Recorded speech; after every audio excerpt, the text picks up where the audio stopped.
wabarakatuh. Perkenalkan, saya Fitri Kumalasari, berasal dari SD Negeri 10 Padang Panjang Barat, calon guru penggerak Angkatan 6 Kota Padang Panjang.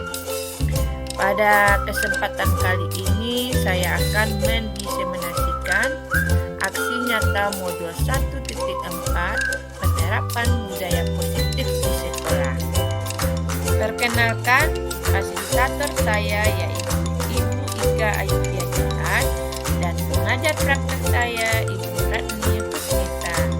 Mari saksikan diseminasi aksi nyata saya 1.4 tentang penerapan budaya positif di sekolah. Assalamualaikum warahmatullahi wabarakatuh. Alhamdulillah wadana jaza wa makuna yataria Allah anha dan Allah. Asyhadu la ilaha illallah wa asyhadu anna Muhammadar Rasulullah la nabiyya ba'da amma ba'du. Puji syukur kita ucapkan atas rahmat Allah Subhanahu wa taala karena berlimpahan rahmatnya kita dapat berkumpul di sekolah yang kita cintai ini. Salawat dan salam tak lupa pula buat Nabi junjungan kita yakni Nabi Muhammad SAW. Dengan melafazkan doa asyhadu la ilaha illallah wa asyhadu anna Muhammadar Rasulullah. Yang terhormat Ibu Kepala Sekolah SDN 10 Padang Panjang Barat, yang terhormat Bapak Ibu guru dan beserta tenaga pendidik SDN 10 Padang Panjang Barat. Baiklah, kita mulai acara kita yaitu dengan diseminasi aksi nyata modul 1.4 penerapan budaya positif di sekolah oleh Ibu Fitri Kumalasari SPD. Yang pertama acara kita yaitu protokol yang sedang berlangsung. Yang kedua yaitu pembacaan kalam ilahi oleh Husna. Kepada Husna dipersilakan.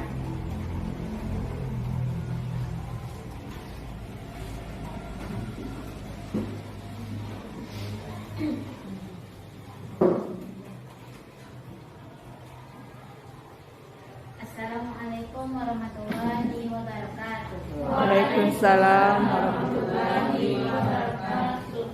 A'udzu billahi minasy syaithanir rajim. Bismillahirrahmanirrahim.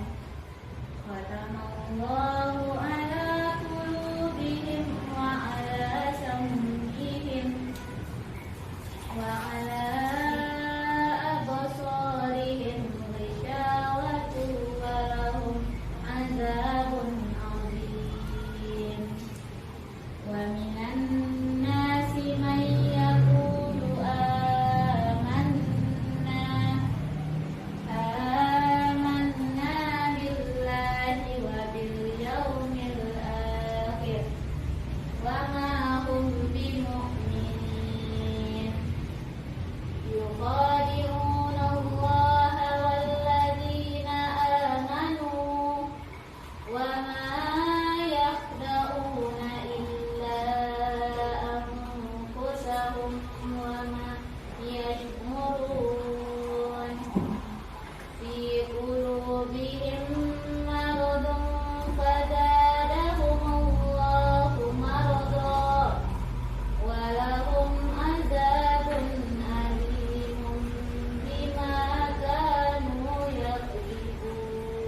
sedangkan begitu.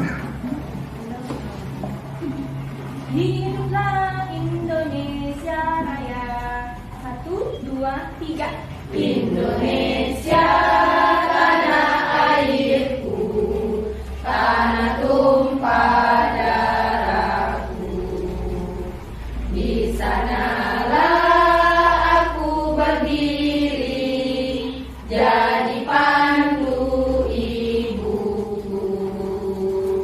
Indonesia kebangsaanku, bangsa dan tanah airku.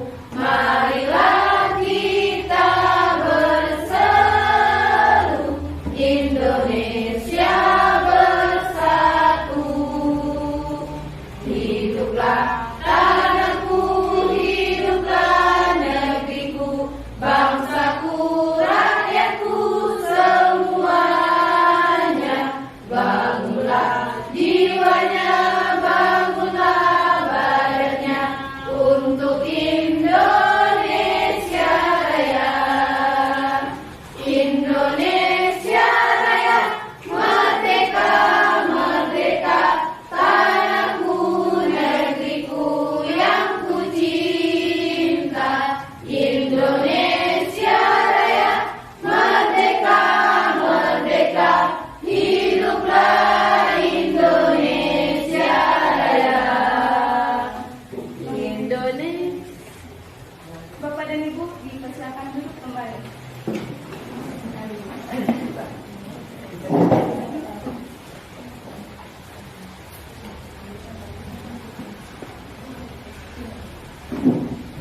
Terima kasih kepada Ibu Sri yang telah memimpin nyanyi kita. Acara yang kedua yaitu kata sambutan dari Ibu Kepala. Pada Ibu Kepala dipersilakan.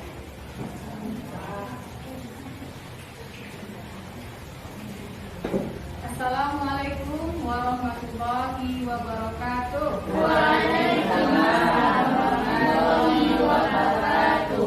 Alhamdulillah, alhamdulillahirabbil alamin, wassalatu wassalamu ala asyrofil anbiya'i wal mursalin wa ala alihi wa ashabihi ajmain.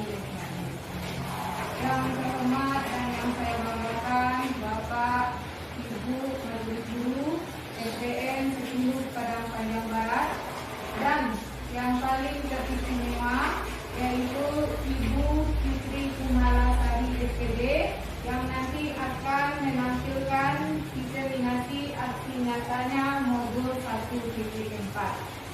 Puji dan syukur marilah kita ucapkan kepada Allah SWT yang telah melimpahkan rahmat dan karunia-Nya kepada kita bersama sehingga kita dapat melaksanakan kegiatan yang kita lakukan pada hari ini.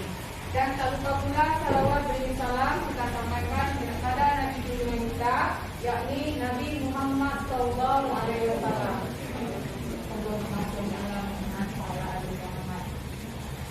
Untuk kesempatan siang hari ini, alhamdulillah kita semua berkumpul di ruangan ini untuk melihat penampilan dari Ibu Fitri Kumalasari yang ditugaskan kegiatan CGP Calon Guru Penggerak Angkatan 6 Kota Padang. Alhamdulillah sekolah kita SDN 10 Padang Panjang Barat, Bu Ami terpilih dari sekian ribu yang mengikuti kegiatan CGP lolos untuk melakukan pendidikan CGP Angkatan 6. Nah, pada hari ini Ibu Fitri Kumalasari akan menampilkan aksi nyatanya modul 1.4 yaitu penerapan budaya positif di sekolah. Semoga dari apa yang ditampilkan oleh Ibu Ani nanti bisa hendaknya kita terapkan di sekolah kita ini sehingga mendapatkan kemajuan positif untuk sekolah kita khususnya SDN 10 Padang Panjang Barat. Mungkin hanya itu yang dapat saya sampaikan. Semoga ini dapat kita terapkan dan bermanfaat untuk kita bersama. Saya akhiri dengan Assalamualaikum warahmatullahi wabarakatuh. Waalaikumsalam warahmatullahi wabarakatuh.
Di sini saya sebagai calon guru bendera Angkatan 6 Kota Padang Panjang perwakilan dari SD Negeri 10 Padang Panjang Barat.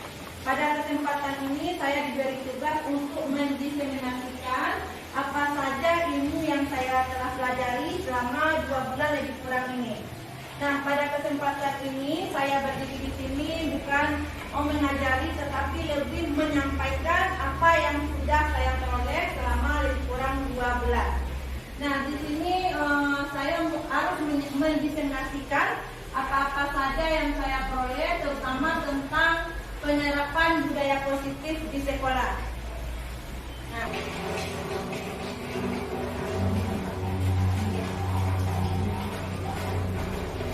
Nah, sebelum memulai akan materi, saya ingin ada beberapa kalimat pertanyaan tematik, yaitu apakah kita setuju dengan pernyataan yang berikut, Bapak Ibu? Yang pertama, hukuman dapat mendisiplinkan anak.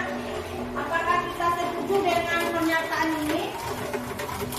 Setuju, hukuman dapat mendisiplinkan anak.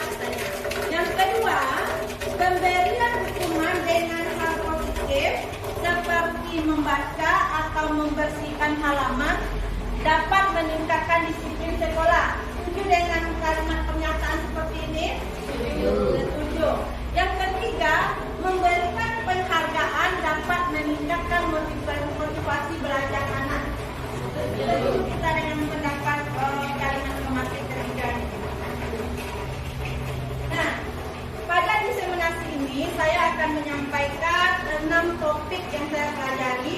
Di antaranya yaitu disiplin positif dan nilai-nilai kebijakan universal. Yang kedua, teori motivasi, hukuman dan penghargaan serta restitusi. Yang ketiga, terkait keyakinan kelas. Keempat, kebutuhan dasar manusia dan dunia berkualitas. Yang kelima, restitusi. 5, posisi kontrol. Dan yang terakhir, segitiga restitusi. Baiklah, saya akan yang pertama akan menyampaikan tentang disiplin positif dan nilai-nilai kebijakan universal. Nah, perubahan paradigma.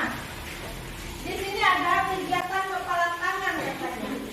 Ada A dan B, Anda dan teman Anda, misalnya katanya. Sobeklah secari kertas kecil, tuliskan benda atau sesuatu yang sangat berharga untuk Anda.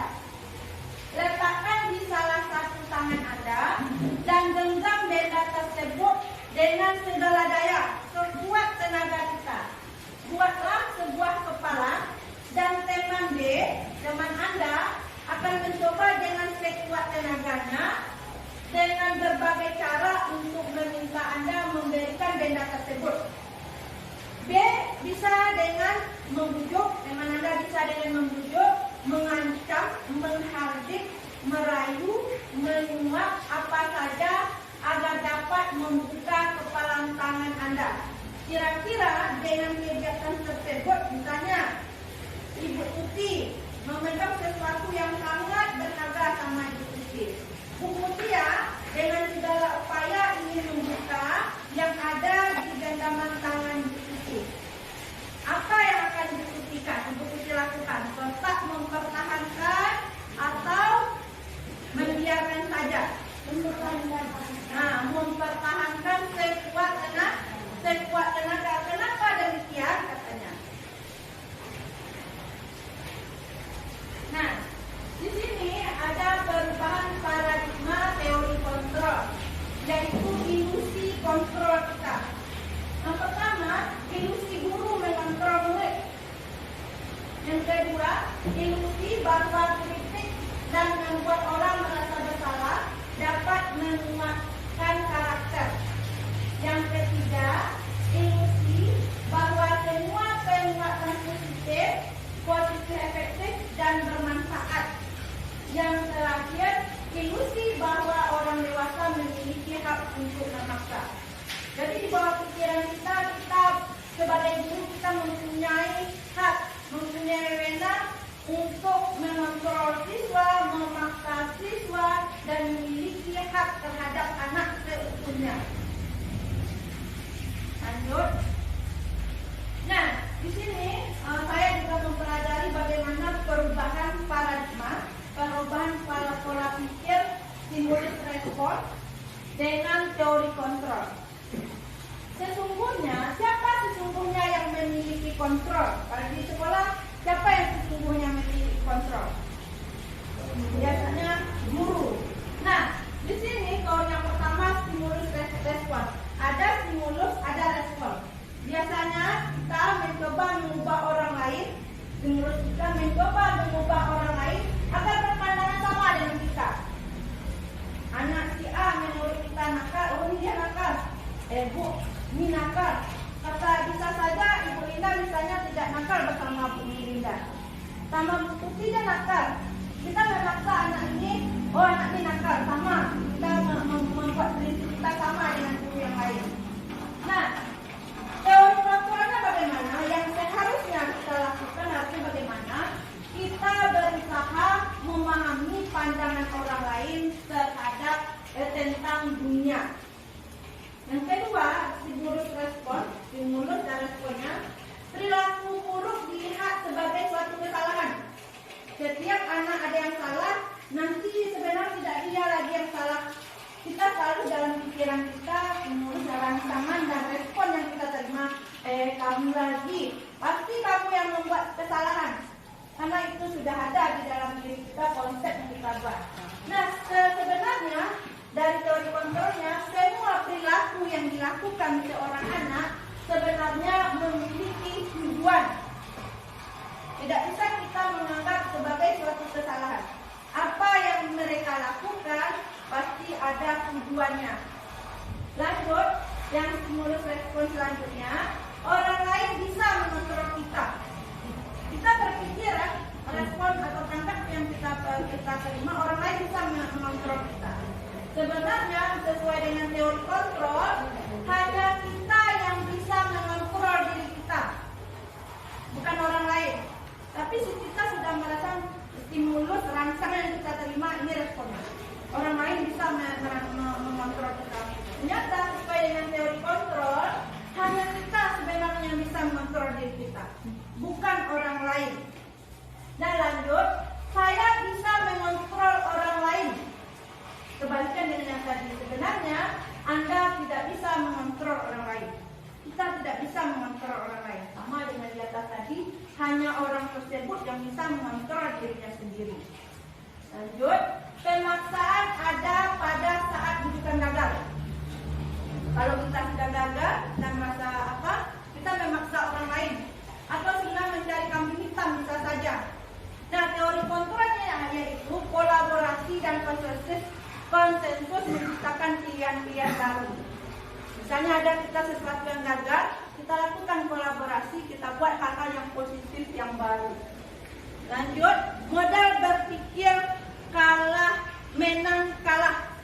Kita selalu berpikir anak-anak kalau lomba menang, kalah. Kita harus menang, tidak boleh kalah. Sebenarnya kita menanamkan modal berpikir menang, menang. Menang, menang, kata kontrol dari ini. Nah, disiplin positif berkaitan dengan teori kontrol tersebut dibagi beberapa pilihan, beberapa pernyataan menurut Dr. William Glasser. Di antaranya, Anda tidak bisa mengontrol orang lain, hanya Anda yang bisa mengontrol diri sendiri. Makna positifnya yaitu belajar kontrol diri dengan menggali potensi kita agar tercapai tujuan yang mulia, yaitu sesuatu menjadi seseorang yang kita pikirkan berdasarkan nilai-nilai yang kita hargai. Yang kedua, semua perilaku memiliki tujuan. Teori kontrol yang tadi, yang pertama itu ada teori motivasi namanya. Teori motivasi ada dua, ada motivasi extrinsic dan motivasi intrinsik. Nah, motivasi intrinsik ini yaitu untuk menghindari hukuman. Yang kedua, untuk mendapatkan imbalan. semua perilaku memiliki tujuan seperti anak melakukan sesuatu kesalahan, nanti dia dapat hukuman karena padahal dia sebenarnya itu butuh perhatian yang kita tidak ketahui. Yang kedua, dia mau melakukan sesuatu agar mendapatkan imbalan. Bekerja, bantu ibu anaknya, nanti dikasih permen. Nah, itu dari luar. Yang kedua, motivasi intrinsik untuk menghargai diri sendiri. Dia melakukan sesuatu untuk menghargai diri dia sendiri. Lanjut, nilai-nilai kebajikan universal. Lanjut kepada keyakinan kelak. Nah, yang ketiga, model berpikir menang-menang dan kolaborasi menciptakan pilihan-pilihan baru. Ini berkaitan dengan 5 posisi kontrol manusia. Di antaranya 1, penghukum, kita sebagai penghukum. 2, pembuat rasa bersalah. 3, sebagai teman. 4, pemantau. 5, manajer. Jadi kita sebagai guru ada 5 posisi kontrol yang kita miliki. Di antaranya yaitu penghukum. Kita ketika anak berbuat salah, kita berperan sebagai penghukum. Yang kedua, pembuat rasa bersalah. Kita membuat inilah maka dilakukan karena marah kan ibu sama kepala sekolah. Sudah ibu bilang jangan ribut di kelas, ribut juga. Karena marah ibu sama ibu kepala sekolah. Kasihan kan sama ibu gara-gara kalian ibu kena marah. Nah, jadi kita membuat rasa bersalah terhadap murid. Yang ketiga, teman. Bantu ibu anak ya, ini kita beranggapan kita sebagai teman. Yang keempat, pemantau. 5, manajer. Nah, seharusnya kita berada di posisi yang sangat tepat, itu di posisi 5, manajer. Pemantau, tetapi umumnya kita adalah sebagai pemantau, mengamati semua perilaku siswa. Nah, turunannya ada segitiga restitusi. Di antaranya menstabilkan identitas, validasi kebutuhan, dan menanyakan keyakinan. Yang terakhir, realitas atau kebutuhan kita itu berbeda. Kita berusaha memahami pandangan orang lain tentang dunia. Setiap orang memiliki gambaran berbeda. Nah, di sini ada 5 kebutuhan dasar manusia, yaitu penguasaan, kasih sayang dan rasa diterima, kesenangan dan kebebasan. Nah, Bapak Ibu, terkait dengan disiplin, sesungguhnya dalam bahasa Latin disiplin itu namanya disiplina atau artinya belajar. Jadi sesungguhnya arti disiplin itu adalah belajar. Disiplin diri membuat orang menggali potensinya menuju sebuah tujuan yang dia hargai. Namun dalam budaya positif, makna kata disiplin berubah menjadi sesuatu yang dilakukan seseorang pada orang lain untuk mendapatkan kepatuhan. Nah, kecenderungan umum adalah menghubungkan kata disiplin dengan ketidaknyamanan, bukan dengan apa yang kita hargai atau pencapaian suatu tujuan mulia. Jika kita disuruh datang jam 7 tepat waktu, kita merasa tidak nyaman. Jadi kedisiplinan kadang-kadang kita cenderung ketidaknyamanan kita, banyak aturan.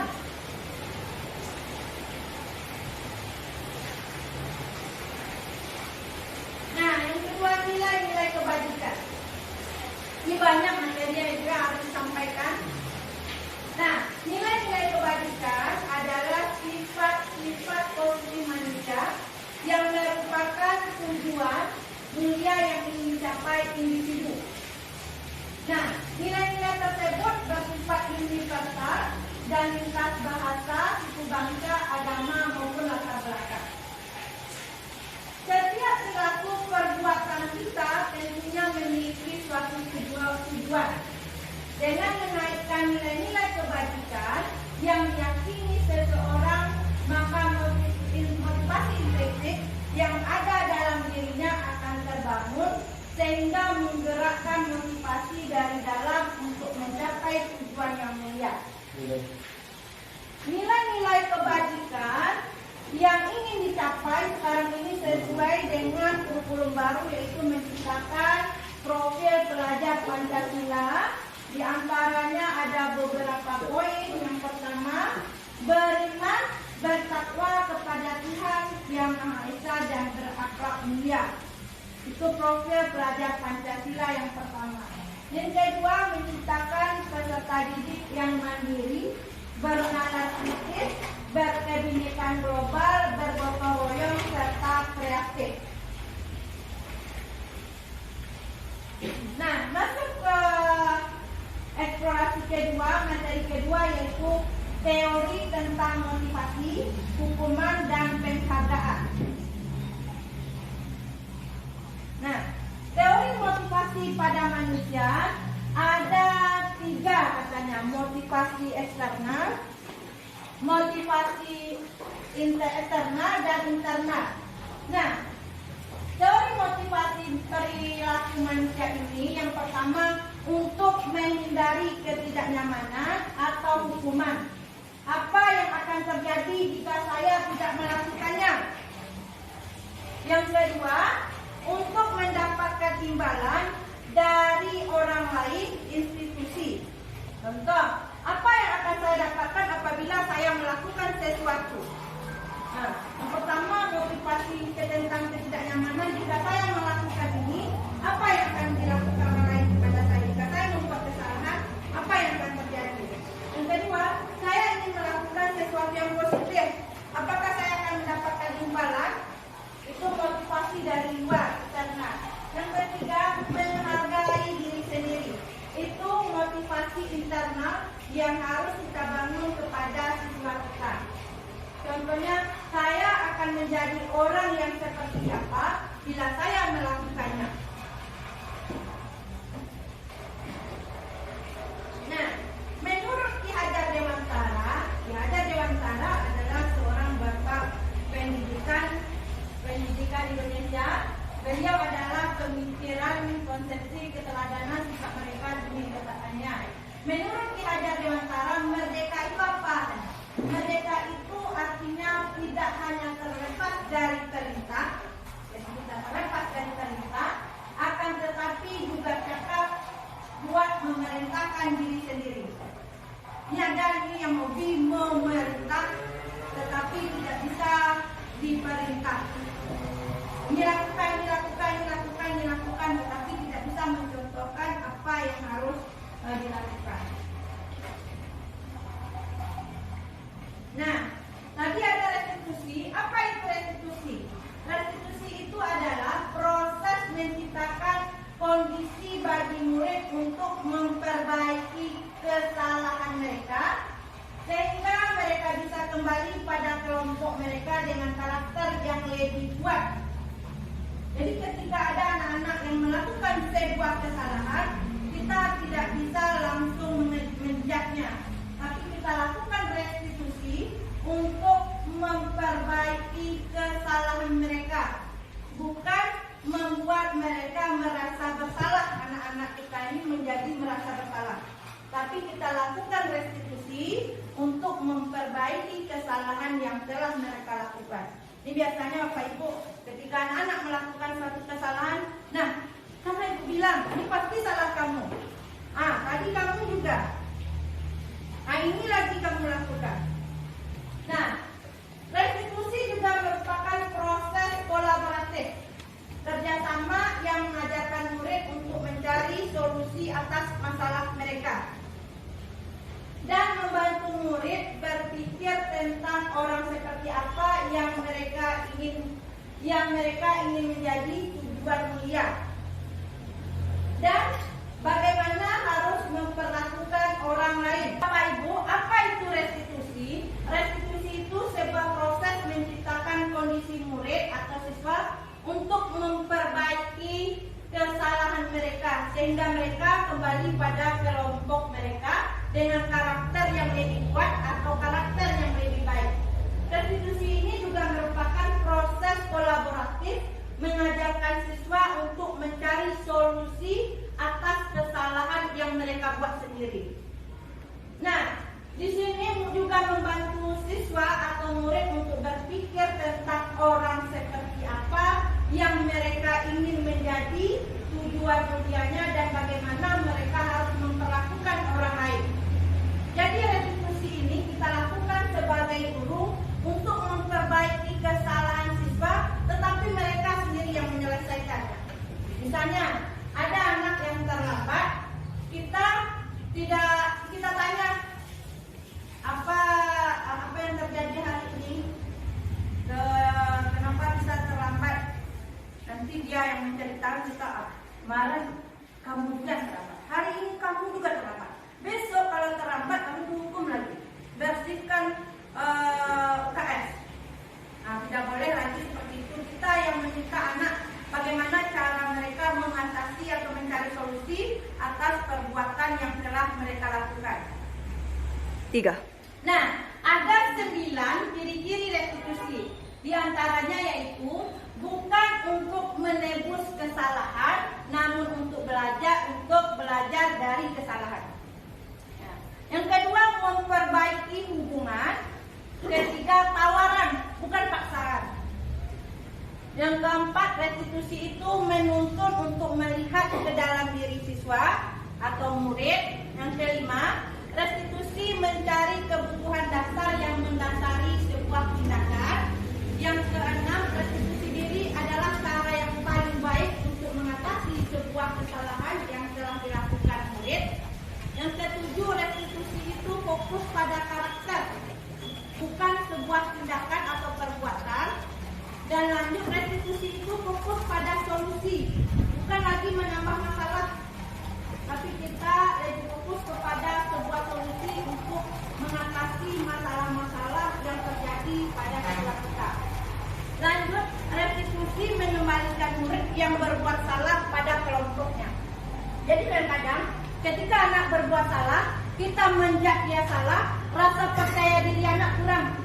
Dia malu nanti bertemu dengan si A yang dia awalnya berkelahi membuat kesalahan kepada si A, karena kita langsung menjudge dia tanpa melakukan restitusi.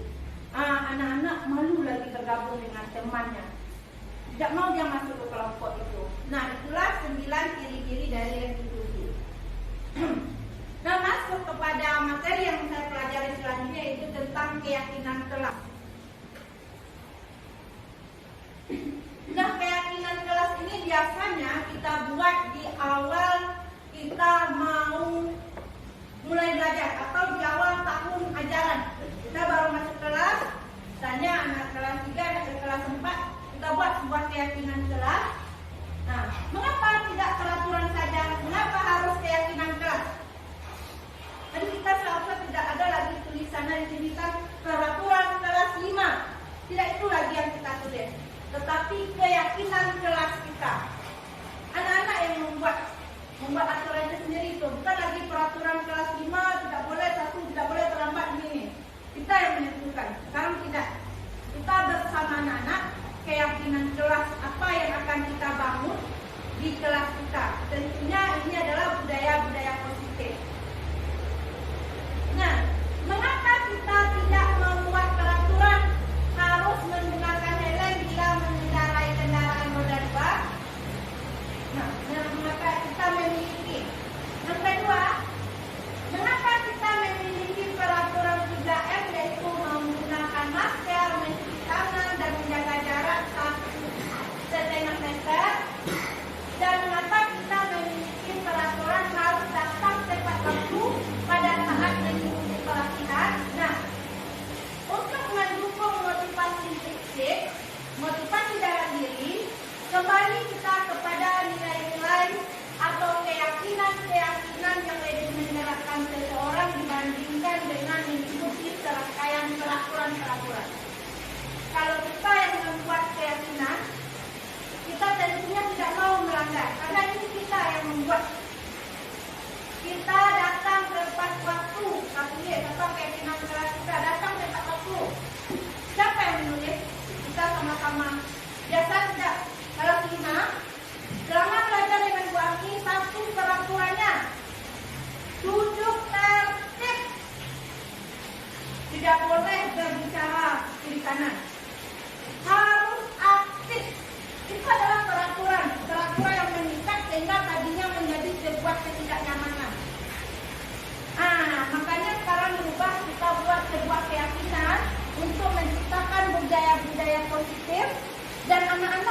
nyaman dan merasa kalau dia melakukan ini, dia yang membuat sendiri peraturan ini.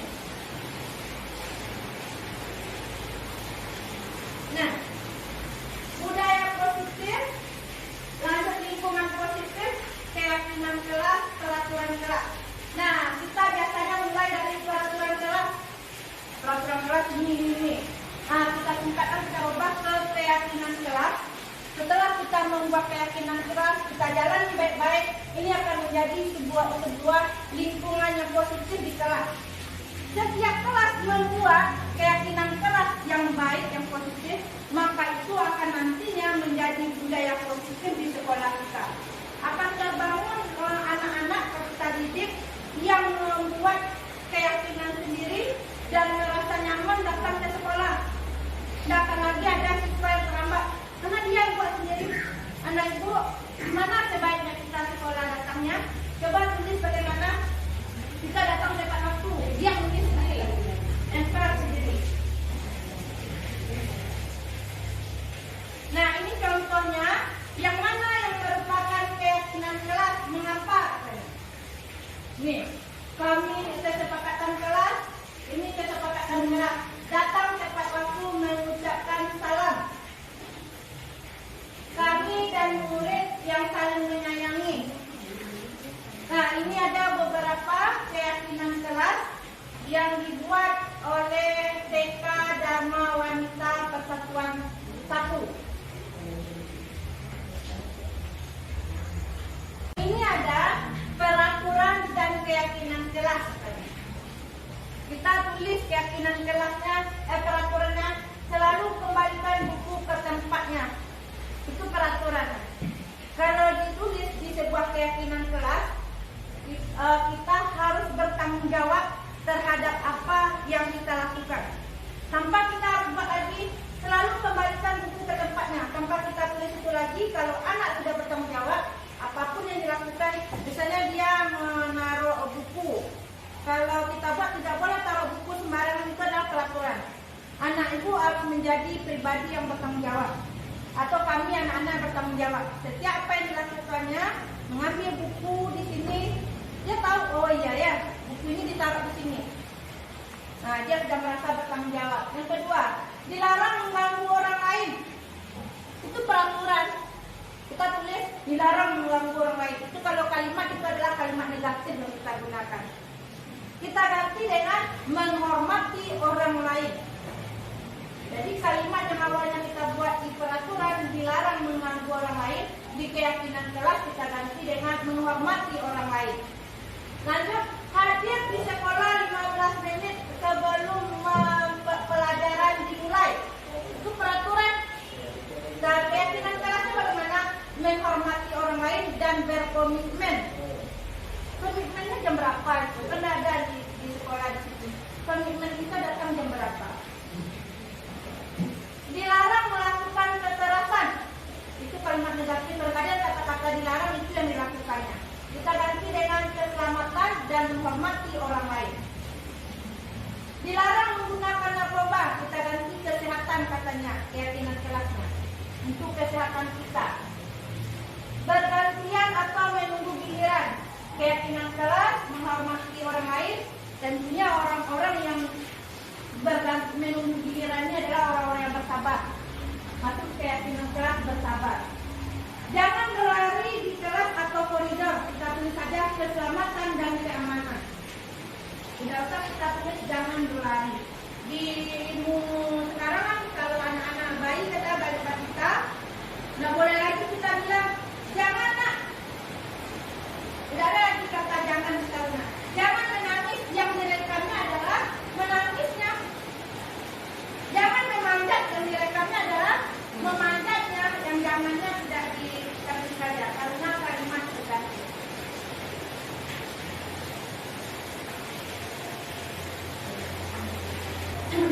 Perubahan.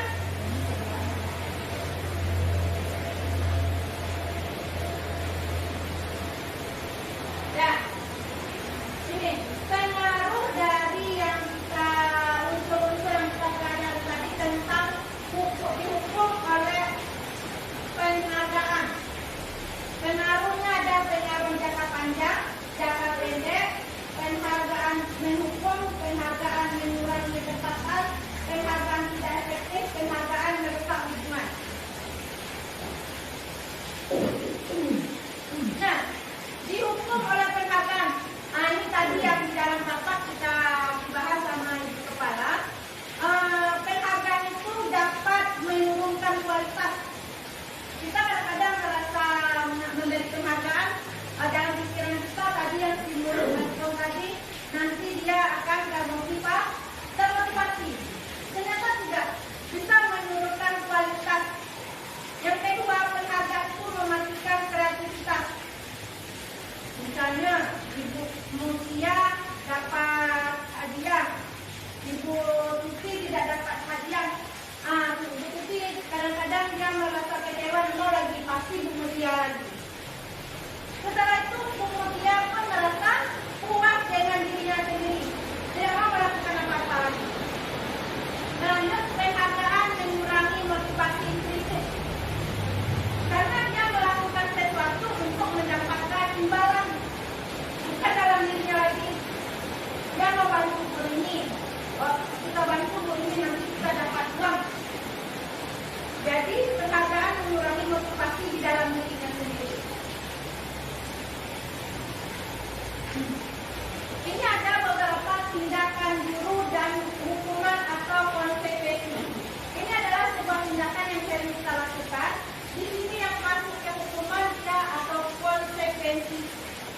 Nah, pertama, mencatat 100 kali di dalam buku kalimat. Di buku kalimat, saya tidak akan terlambat lagi karena terlambat ke sekolah. Itu hukuman atau konsekuensi?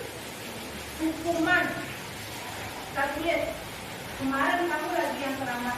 Sekarang kamu catat, saya tidak akan terlambat lagi karena terlambat ke sekolah. Ini di zaman-zaman dahulu memang itu sering dilakukan oleh guru, tapi sekarang tidak ada lagi. Lari mengelilingi lapangan basket 2 kali karena terlambat saja di sekolah. Itu juga hukuman yang kita berikan. Kalau ini yang di bawahnya mengganti kertas tugas tema yang telah dicoret-coret, apakah itu hukuman? Tidak, itu konsekuensi yang harus mereka tanggung. Lanjut, murid membersihkan tumpahan air di meja tulis karena kesenggol pada saat belajar. Ini juga konsekuensinya. Kalau kita hukumnya bersihkan, ini konsekuensinya. Jika dia menumpahkan air di meja, dia mempunyai tanggung jawab untuk membersihkannya. Nah, ini antara hukuman dan konsekuensi.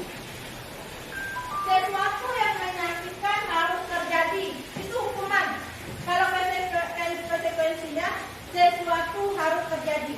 Karena kita melakukan sesuatu, tentunya kita harus membuat sesuatu itu diperbaiki. Membuat anak sakit fisik maupun hati untuk jangka waktu lama. Ketika kita menghukum anak, ketika berbuat kesalahan, itu sebenarnya terekam sama anak-anak dalam waktu yang lama. Lagi dimarahin, baik secara verbal maupun secara fisik. Kalau konsekuensi bagaimana? Membuat anak merasa tidak nyaman, tapi dalam jangka waktu yang pendek. Tadi misalnya dia menumpahkan air di meja, kita tolong dia bersihkan. Itu konsekuensinya dia membersihkan meja. Tetapi karena kamu membersihkan meja, karena kamu menumpahkan air, kamu harus membersihkan mejanya dan juga menyapu kelasnya. Itu akan membuat anak-anak ingat waktu yang lama. Pak Iwan dulu waktu kita terlambat, dia sering menyuruh saya lari 100 kali lapangan. Ingat dia? Anak membenci kedisiplinan karena sebuah hukuman anak-anak jadi benci disiplin. Kalau kita memberikan konsekuensi, tanggung jawab, anak-anak menghargai sebuah disiplin. Nah, hukuman adalah sebuah paksaan. Konsekuensinya stimulus dan reward. Ada dorongan, ada rangsangan, ada responnya. Mendorong anak menyakiti diri sendiri itu hukuman. Kalau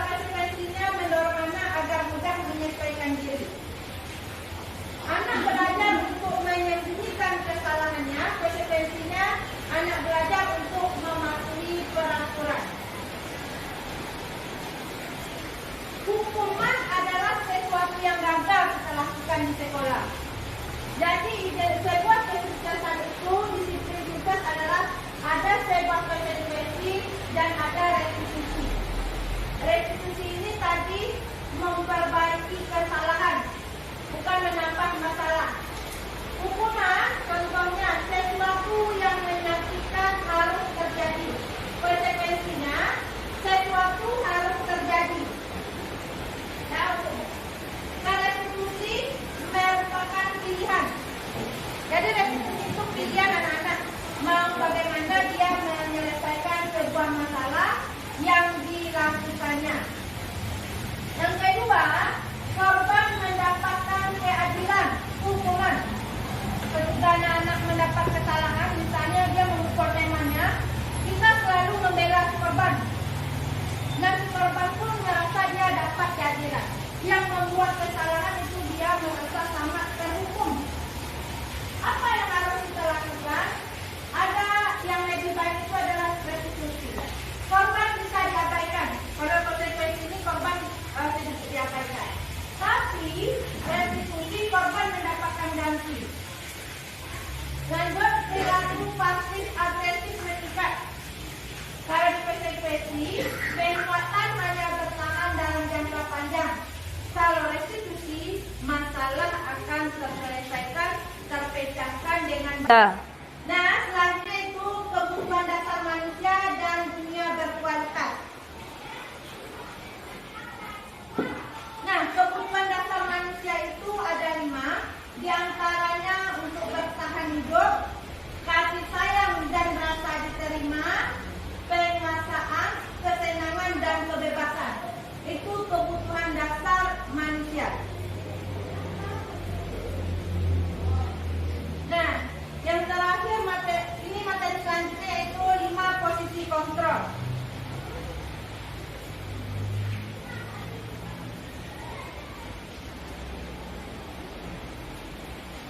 Posisi kontrol manusia, diantaranya yaitu sebagai penghukum, membuat orang merasa bersalah, sebagai teman, pemantau dan manajer. Nah, guru berbuat, contohnya guru berbuat seperti ini: menghardik, menunjuk, menyakiti, menyindir. Itu adalah guru sebagai penghukum. Guru-guru yang menyindir, menunjuk itu kita sering ngasianu. Itu kita adalah sebagai penghukum sebenarnya Ibu. Yang kedua, berceramah dan mengatakan seharusnya begini, seharusnya begini. Ibu kecewa dengan apa yang anak ibu lakukan. Itu adalah kita membuat anak orang lain merasa bersalah. Ketika diri kita merasa bersalah, ternyata itu tidak baik juga. Yang ketiga, membuat alasan-alasan untuk muridnya. Ini sebagai teman. Yang keempat, menghitung dan mengukur. Yang kelima, manajer, mengajukan pertanyaan-pertanyaan terhadap jika dia melakukan kesalahan, kita tanyakan dengan kalimat-kalimat positif. Guru berkata, seperti ini kata dulu, kalau kamu tidak melakukannya, awas. Awas ya, rasakan nanti. Itu kita adalah sebagai guru yang memberi, sebagai penghukum kita sebenarnya. Kalau guru membuat rasa bersalah bagaimana? Namun seharusnya kamu sudah tahu ibu lelah sekali mengatakannya. Ibu stres. Itu kita membuat anak merasa bersalah. Kata-kata, awak juga lelah stres ibu. Itu kita membuat bersalah.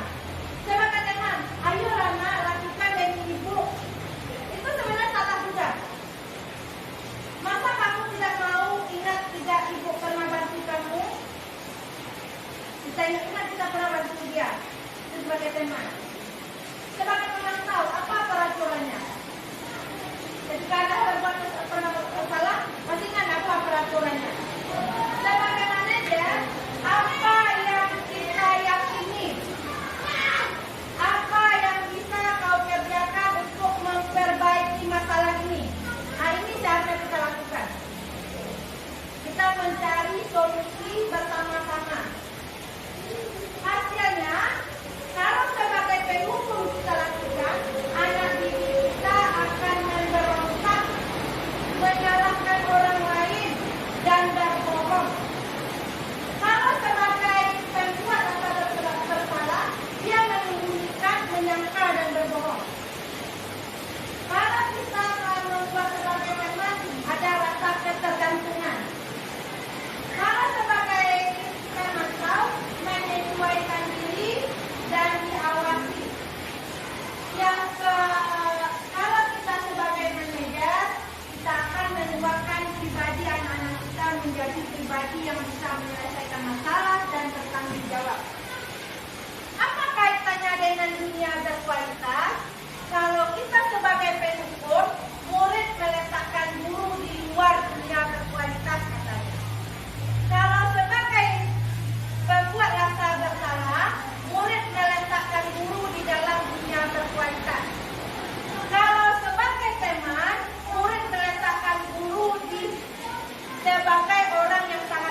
inilah yang seharusnya kita lakukan sesuai dengan kasus atau skenario kasus yang terjadi di lapangan. Seperti anak-anak terlambat datang ke sekolah, kita panggil mereka, kita buat sebuah menstabilkan identitas apa masalahnya, kenapa dia datang terlambat. Setelah itu kita validasi. Kita juga jangan menyalahkan, kita juga pernah melakukan kesalahan demikian, tapi kita tidak mengulangi lagi. Terakhir kita menanyakan keyakinan kelas yang telah kita buat. Keyakinan kelas kita buat datang tepat waktu misalnya. Jadi anak-anak kita tanya dari awal apa keyakinan kelas kita buat dan bagaimana solusi yang diinginkan. Tidak kita mencari solusinya, mereka mencari solusinya. Seperti itulah segitiga restitusi dalam menyelesaikan sebuah masalah. Nah, itu adalah beberapa materi yang kami pelajari dalam budaya positif terkait tentang bagaimana kita sebagai murid, sebagai guru dalam menyelesaikan sebuah kasus dalam sehari-hari yang kita hadapi di sekolah. Kita berusaha untuk tidak lagi menjadi seorang penghukum, menjadi seorang yang suka menyalahkan, atau yang sebaiknya kita adalah menjadi seorang manajer, agar anak-anak dapat menyelesaikan atau mengatasi masalah dia sendiri. Jadi kita di sini cuma sebagai manajer, melihat, memantau atau bukanlah pemantau. Kita di sini sebagai manajer, kita memberi masukan dan mendengar masukan dari mereka. Oke, Bapak Ibu hebat sekalian, terima kasih telah hadir di ruangan sederhana ini. Itulah hasil pembelajaran yang dipelajari selama 2 bulan lebih kurang sebagai CGP. Dan di modul 1.4 ini kami mempunyai kewajiban untuk mensosialisasikan atau mendiseminasikan kepada semua warga sekolah.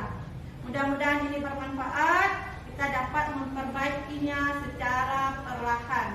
Apa yang telah kita lakukan, mungkin ada selama ini kita selalu menghukum siswa, sekarang kita belajar untuk mengatasi semua masalah dengan segitiga restitusi.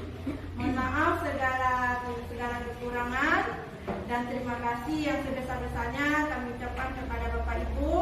Semoga sekolah kita menjadi sekolah yang berkualitas anaknya secara intelektual, emosional dan spiritual. Kita tutup dengan wabillahi taufiq hidayah. Assalamualaikum warahmatullahi wabarakatuh. Waalaikumsalam warahmatullahi wabarakatuh.